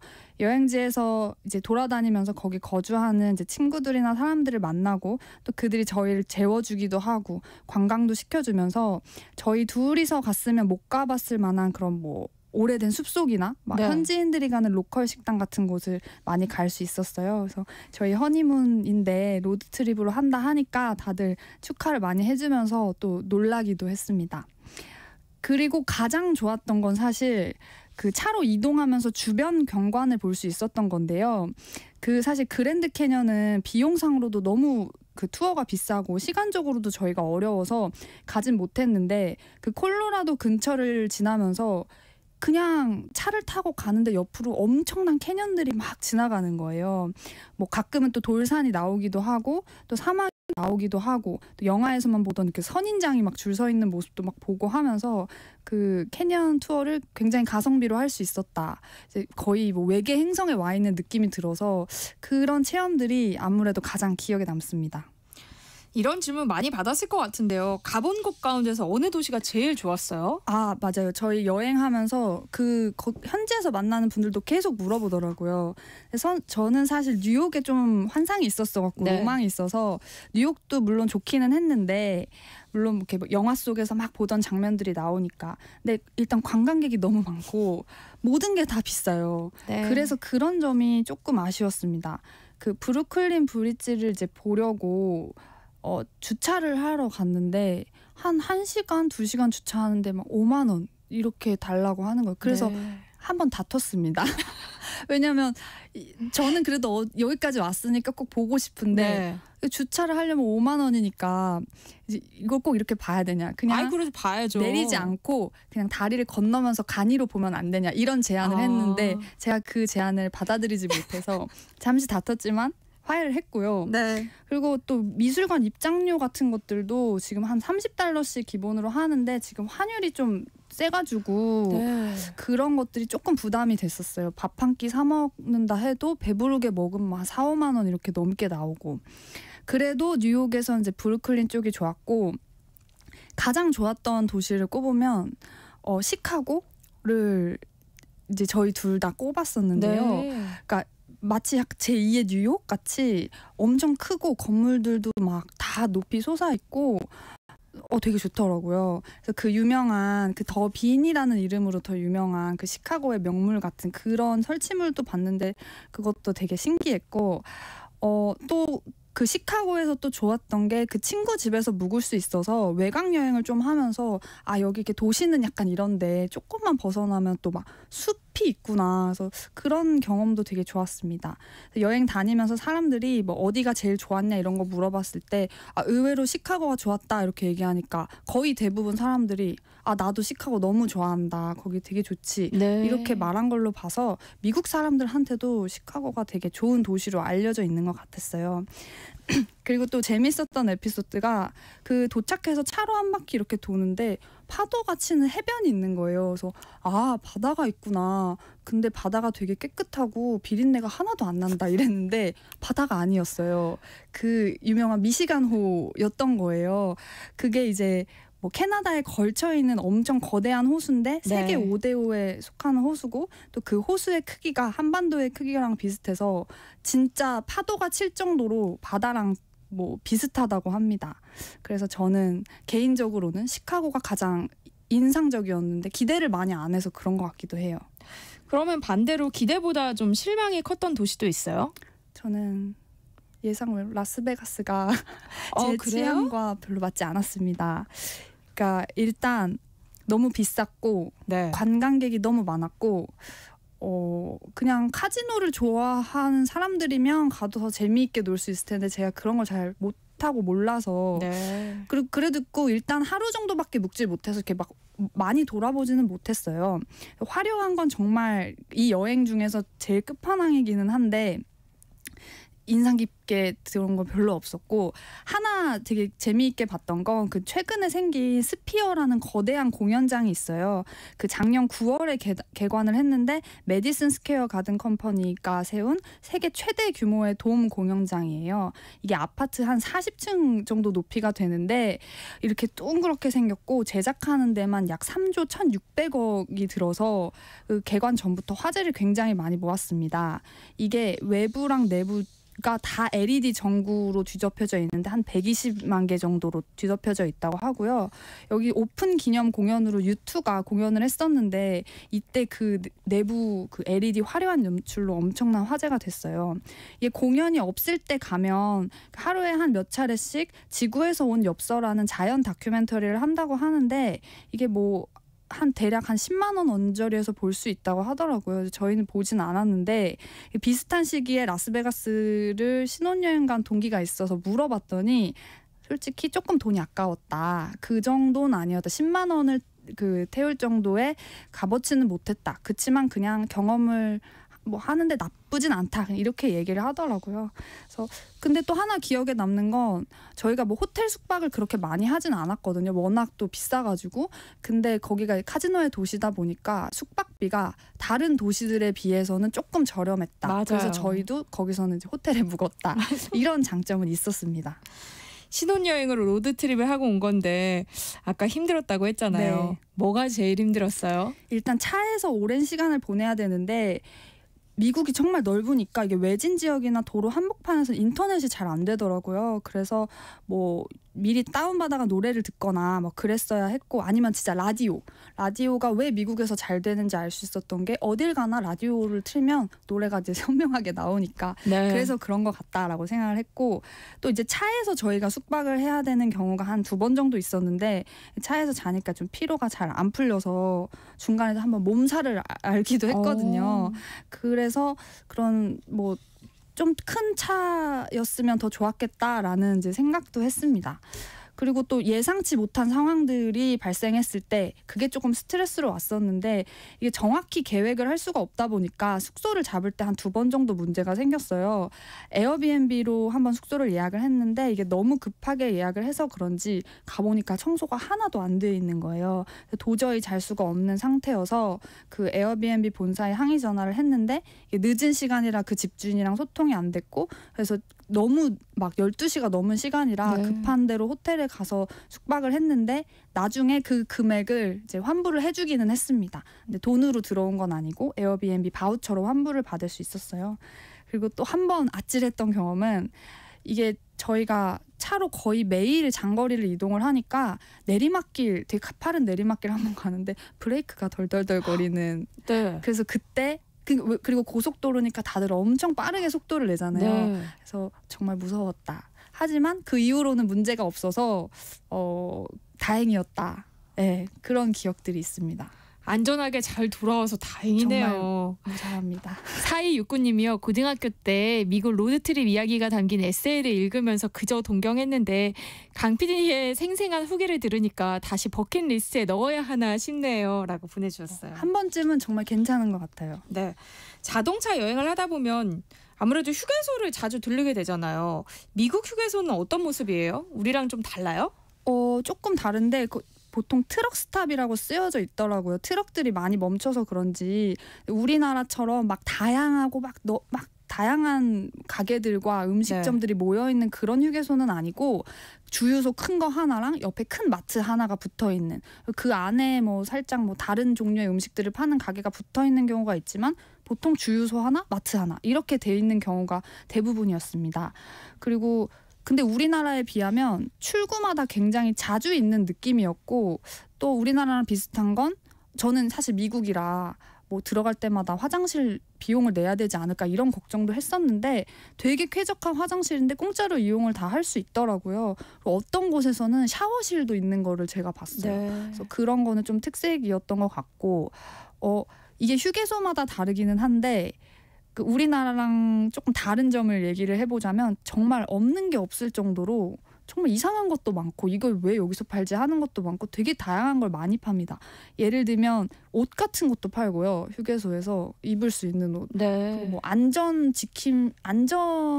그렇게 뭐라 해야 되지? 지켜주시는 분들 좀 야광색 옷 있잖아요. 형광색 그런 옷들도 막 팔고 장난감도 팔고 기념품도 팔고 그 자동차를 고칠 수 있는 그런 장비들도 파는 곳도 봤었어요. 그러니까 뭐 급한 일이 생겼을 때 여기서 사서 고칠 수 있도록. 뭐 약은 물론이고 뭐 예를 들면 육포가 유명한 고장이면 막 육포를 팔기도 하고 그래서 그런 휴게소 트럭 스탑들을 보는 재미도 또 있었던 것 같아요. 다만 밤에 거기서 좀 차를 대놓고 잘 때 조금 무서웠는데 뭐 큰 일은 없고 안전하게 돌아왔습니다. 해외에서 운전을 하는 게 사실 쉽지는 않았을 것 같거든요. 강 PD도 이번 여행에서 운전했죠? 어땠어요? 네. 저는 이번이 해외 첫 운전이었는데요. 첫 운전이었는데 네. 로드트립을 간 거예요? 그쵸. 그 미국 고속도로를 같이 가신 분이 제 운전을 굉장히 무서워하셔서 네. 보통 그분이 하시긴 했는데 네. 너무 이제 운전하는 시간이 길다 보니까 저도 좀 해야만 했고 한 2번 정도 했어요. 근데 느꼈던 건 고속도로에서 생각보다 다들 빠르게 달린다는 거. 그리고 우리나라보다 트럭의 크기가 너무 크다는 거. 그래서 옆에를 지나가는데 좀 위협감이 많이 들었다. 그리고 같이 가신 분은 로드킬 당한 동물들도 많이 봤다라고 했는데 저는 제 눈으로 직접 보지는 못했고 다만 이제 밤에 도로 이렇게 달리는데 옆에서 이제 사슴 같은 그 동물들이 뛰어다니고 있는 거는 좀 많이 봤었습니다. 네.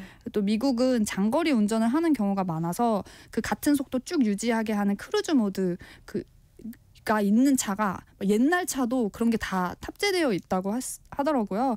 저희가 이번에 몰았던 차도 되게 옛날 차인데 그 크루즈 모드가 있어서 그걸 좀 이용해서 좀 편하게 했던 것 같습니다.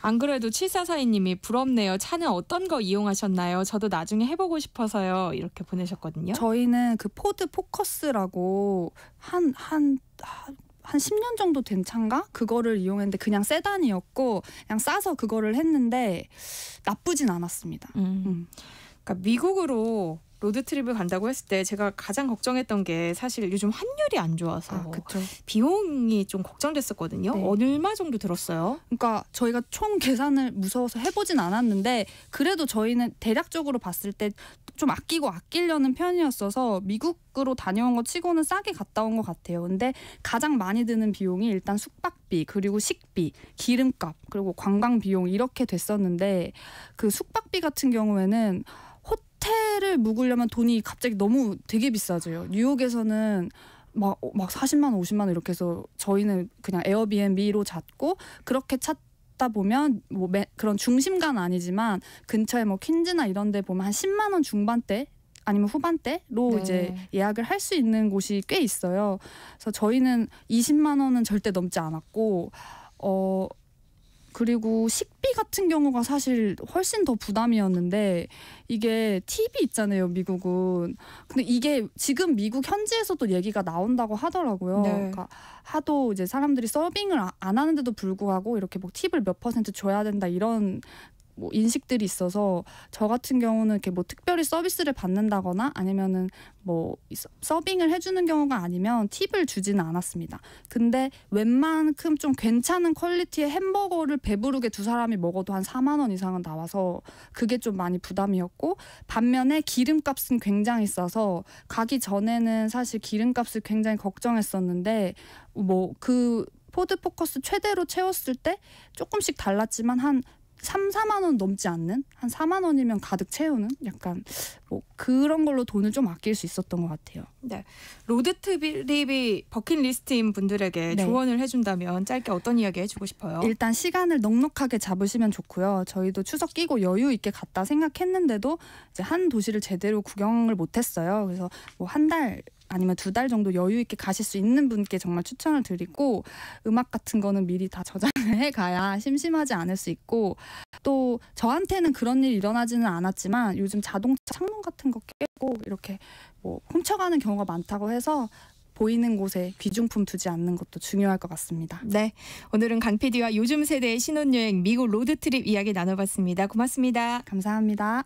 세상의 모든 정보 여기서 마무리하겠습니다. 끝으로 나탈리 콜의 This Will Be 함께 들으시고요. 저는 내일 다시 찾아뵐게요. 지금까지 아나운서 전주리였습니다. 고맙습니다.